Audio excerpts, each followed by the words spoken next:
Iran और America के बीच nuclear deal को लेकर बातचीत जारी है, लेकिन हैरानी की बात तो यह है कि न्यूक्लियर डील को लेकर हो रही वार्ता के बीच अमेरिका ईरान को धमकी दे ही रहा है, जबकि ईरान भी अमेरिका पर पूरी तरह से भरोसा नहीं कर पा रहा है। दरअसल अमेरिका और ईरान के बीच दूसरे दौर की बैठक शनिवार यानी कि आज इटली की राजधानी रोम में है। इस बातचीत में अमेरिकी विशेष दूत स्टीव विटकॉफ और ईरानी विदेश मंत्री अब्बास अरागची शामिल होंगे। आपको बता दें, इससे पहले ईरानी विदेश मंत्री अरागची ने गुरुवार को रूसी विदेश मंत्री सर्गेई लावरोव से बातचीत की। इस दौरान अरागची ने कहा था, अमेरिका के इरादों पर भरोसा नहीं है, लेकिन फिर भी बातचीत करेंगे। इससे पहले अमेरिका और ईरान के बीच 12 अप्रैल को ओमान में पहली बातचीत हुई थी। इसकी मध्यस्थता ओमान के विदेश मंत्री बदर अल बुसैदी ने की थी। इन दोनों देशों में एक दशक के बाद न्यूक्लियर डील पर होने वाली पहली आधिकारिक बातचीत थी ये। लेकिन इस बैठक के बीच राष्ट्रपति डोनाल्ड ट्रंप ईरान को न्यूक्लियर प्रोग्राम नहीं छोड़ने पर खामियाजा भुगतने की धमकी दे चुके हैं। व्हाइट हाउस की प्रेस सचिव कैरोलिन लेविट के मुताबिक ट्रंप की प्राथमिकता है कि ईरान कभी परमाणु हथियार हासिल न कर सके। लेविट ने पिछले हफ्ते एक प्रेस ब्रीफिंग के दौरान बताया था कि राष्ट्रपति ट्रंप पहले भी साफ कर चुके हैं कि इस मामले में सभी विकल्प खुले हैं। ईरान के पास 2 विकल्प हैं, या तो ट्रंप की मांगों को माने या गंभीर परिणाम भुगतने को तैयार रहे। यही इस मुद्दे पर ट्रंप की दृढ़ भावना है। पॉलिटिको की रिपोर्ट के मुताबिक ट्रंप ने ईरान को एक नई परमाणु डील पर सहमति के लिए 60 दिनों का समय दिया है, नहीं तो सैन्य कार्रवाई की चेतावनी दी है। ये चेतावनी एक चिट्ठी के जरिए ईरान के सर्वोच्च नेता अयातुल्लाह अली खामेनेई को भेजी गई। इस पत्र में साफ तौर पर कहा गया कि तेहरान को वॉशिंगटन के साथ बातचीत के लिए तैयार रहना होगा, चाहे ये बातचीत सीधी ही क्यों ना हो, नहीं तो ऐसे परिणाम भुगतने होंगे जो ईरानी सरकार की स्थिरता को खतरे में डाल सकते हैं। जबकि इससे पहले 30 मार्च को ट्रंप ने ईरान को धमकी दी थी कि अगर वो अपने न्यूक्लियर प्रोग्राम पर किसी समझौते पर नहीं पहुंचता तो अमेरिका उस पर बमबारी कर सकता है। ट्रंप ने ईरान पर सेकेंडरी टैरिफ लगाने की भी धमकी दी। ट्रंप ने एक मीडिया हाउस को दिए गए इंटरव्यू में कहा था, अगर वे कोई डील नहीं करते हैं तो बमबारी होगी। ये ऐसी बमबारी होगी जैसी उन्होंने पहले कभी नहीं देखी होगी। बता दें आपको, 2018 में ट्रंप के ईरान से परमाणु करार रद्द करने के बाद ईरान की बम बनाने की क्षमता में इजाफा हुआ है। अंतर्राष्ट्रीय परमाणु ऊर्जा एजेंसी के मुताबिक ईरान ने 60% शुद्धता का 275 किलो यूरेनियम बना लिया है। ये 6 परमाणु बम बनाने के लिए काफी है। फिलहाल अब ये देखने वाली बात होगी कि ईरान और अमेरिका के बीच होने वाली दूसरी वार्ता में क्या कुछ निकलकर बाहर आता है, क्योंकि ईरान भी अपनी मांगों को लेकर अड़ा है, जिससे अमेरिका कहीं ना कहीं भड़का हुआ है।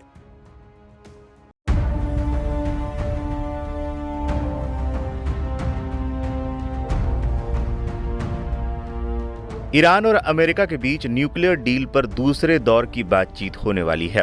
पहली बैठक ओमान में हुई थी। अब तक आई खबरों के अनुसार दूसरे राउंड की बातचीत ओमान में ही होगी। इस बीच ये भी खुलासा हुआ है कि 8 मई को इजराइल ने ईरान पर हमले का मन बना लिया था।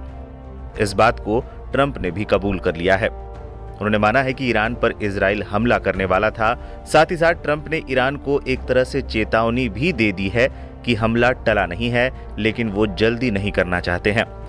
अमेरिका के राष्ट्रपति ने ईरान को कहा कि अगर देश बचाना है तो न्यूक्लियर प्रोग्राम छोड़ना होगा। मैं चाहता हूं कि ईरान खुश रहे, लेकिन उसके पास दूसरा विकल्प नहीं है। दरअसल ईरान से बातचीत के 24 घंटे पहले ट्रंप ने एक लाइन में अल्टीमेटम दे दिया है।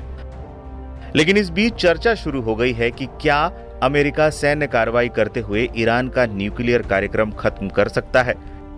ईरान इसको बचाने के लिए कितना तैयार है। क्या ईरान के न्यूक्लियर केंद्रों पर बमबारी कर उसे पूरी तरह से खत्म किया जा सकता है। लेकिन इस पर जानकारी रखने वाले लोगों का कहना है, ऐसा करना अमेरिका के लिए आसान नहीं रहने वाला। साथ ही ट्रंप कितनी भी कोशिश कर ले, ईरान के परमाणु कार्यक्रम को खत्म नहीं कर पाएगा। जानकारों के अनुसार सैन्य हमले कैसे ईरान के परमाणु कार्यक्रम को खत्म नहीं कर पाएंगे। ईरान के प्रमुख परमाणु केंद्र, जिनमें फोर्डो जैसे प्रमुख स्थल भी शामिल हैं, पहाड़ों के काफी अंदर बने हुए हैं। केवल अमेरिका के B-2 बम वर्षक ही 30,000 पाउंड के बंकर बस्टिंग बम ले जा सकते हैं। साथ ही साथ ईरान के संवर्धन का ज्ञान को मिटाया या बम से उड़ाया नहीं जा सकता। हमले के बाद ईरान अपने IAEA निरीक्षकों को भूमिगत कर सकता है। निरीक्षकों के बिना ईरान हथियार बनाने की ओर बढ़ सकता है। एक हमला ईरान के नेतृत्व को बम बनाने के लिए एकजुट कर सकता है। विशेषज्ञों का कहना है कि सैन्य कार्रवाई उल्टी पड़ सकती है और बम बनाने में तेजी ला सकती है। ईरान पर टूट रहा है ट्रंप का सब्र। अमेरिका के लगातार दबाव के बावजूद ईरान अपने रवैये पर अड़ा हुआ है। उस पर ना तो ट्रंप की धमकी का असर पड़ा और ना ही नेतन्याहू की चेतावनी का।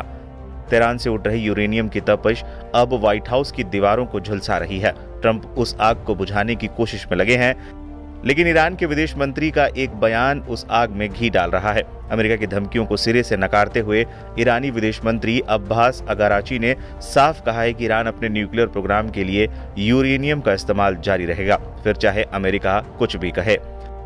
इस बीच सऊदी अरब के डिफेंस मिनिस्टर यानी रक्षा मंत्री प्रिंस खालिद बिन सलमान अल सऊद आनन फानन में बिना किसी तय कार्यक्रम के ईरान के दौरे पर पहुंचे, जिससे मीडिया में चर्चाओं का माहौल गर्म हो गया। अब तक आई खबरों की माने तो ईरान सऊदी अरब को अपना नागरिक परमाणु कार्यक्रम स्थापित करने में सहायता करने के लिए तैयार है। इससे दोनों देशों में मित्रता व्यवहार और ज्यादा मजबूत होगा। हैरान करने वाली बात यह है कि ये उन रिपोर्टों के तुरंत बाद आया है कि संयुक्त राज्य अमेरिका और सऊदी अरब जल्द ही नागरिक परमाणु कार्यक्रम के लिए एक समझौते पर हस्ताक्षर करने वाले थे। लेकिन अब कहा जा रहा है कि ईरान सऊदी अरब को अमेरिका के बजाय एक अलग विकल्प दे सकता है। लिहाजा अगर ये खबर सच साबित हुई तो अमेरिका और इजराइल के लिए बहुत बड़ा झटका होगा।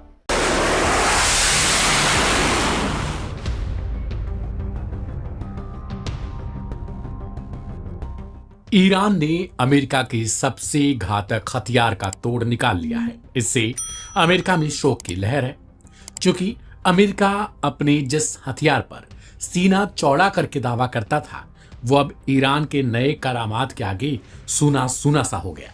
दरअसल ईरान से आने वाली रिपोर्ट्स में दावा किया जा रहा है कि ईरान ने अपने स्वदेशी आयरन डोम सिस्टम में ऐसी तकनीकी विकसित कर ली है जो अमेरिका के 5वीं पीढ़ी के stealth fighter F-35 lightning second को डिटेक्ट और ट्रैक करने में सक्षम है।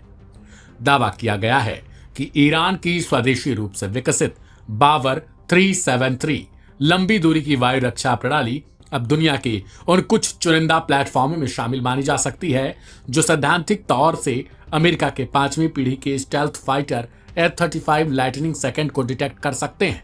यहां यह जान लेना आवश्यक है कि अमेरिका के जिस फाइटर जेट की बात हो रही है वो मल्टी रोल फाइटर है, जिसका मतलब है कि यह air to air, air to ground और इलेक्ट्रॉनिक वारफेयर मिशनों को करने में सक्षम है। बता दें कि F-35 लाइटनिंग एक नवीनतम पीढ़ी का सिंगल सीट लड़ाकू विमान है जो पायलटों को किसी भी वातावरण में और किसी भी खतरे के खिलाफ काम करने में सुलभ बनाता है, वो भी कई उन्नत क्षमताओं के साथ। अब तक अमेरिका अपने दुश्मन देशों को इसी की धमकी देता था, लेकिन आखिरकार ईरान ने स्वदेशी सिस्टम से विकसित इसकी काट खोजने का दावा कर लिया। मिडिल ईस्ट इंस्पेक्टर ने टेलीग्राम पर साझा एक रिपोर्ट में दावा किया है कि एक हालिया सैन्य अभ्यास के दौरान ईरान की बावर 373 वायु रक्षा प्रणाली के फायर कंट्रोल रडार ने करार ड्रोन को 316 किलोमीटर की दूरी पर इंटरसेप्ट किया। इस ड्रोन की रडार क्रॉस सेक्शन 2.14 वर्ग मीटर थी। कुछ पड़ताल के बाद दावा किया गया कि सैद्धांतिक रूप से यह रडार F-35 जैसे स्टेल्थ फाइटर को 218 किलोमीटर तक की दूरी से डिटेक्ट और इंटरसेप्ट कर सकता है। इसका सीधा सा उदाहरण है कि अगर 316 किलोमीटर की दूरी पर स्थित किसी वस्तु को डिफेंस सिस्टम ट्रैक कर रहा है तो उससे सैकड़ों किलोमीटर पीछे 218 किलोमीटर दूर वाली वस्तु को भी आसानी से ट्रैक कर सकता है। और यही अंतर है अमेरिकी फाइटर जेट में। ऐसा हाल ही में सामने आई ईरानी सैन्य अभ्यासों से प्राप्त प्रदर्शन डेटा के आधार पर कहा गया। एक प्रदर्शनी के दौरान बावर 373 प्रणाली में एकीकृत फायर कंट्रोल रडार ने 316 किलोमीटर की लंबी दूरी से एक स्वदेशी रूप से निर्मित करार ड्रोन की पहचान की और उसे इंटरसेप्ट भी कर लिया, जिसके साथ अब ईरान के लिए यह एक बेहतरीन खबर है तो दूसरी तरफ अमेरिका के लिए यह एक सदमा भरा खबर हो सकती है। अब दिलचस्प ये हो जाएगा कि अमेरिका इस पर क्या कुछ रिपोर्ट जारी करता है या फिर ईरान की इस तकनीकी को लेकर क्या कुछ बयान देता है।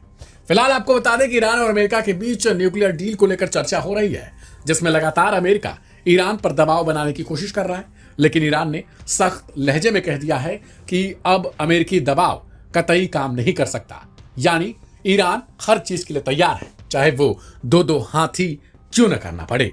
इस रिपोर्ट पर आपकी प्रतिक्रिया क्या है उसे कमेंट बॉक्स में लिखिए।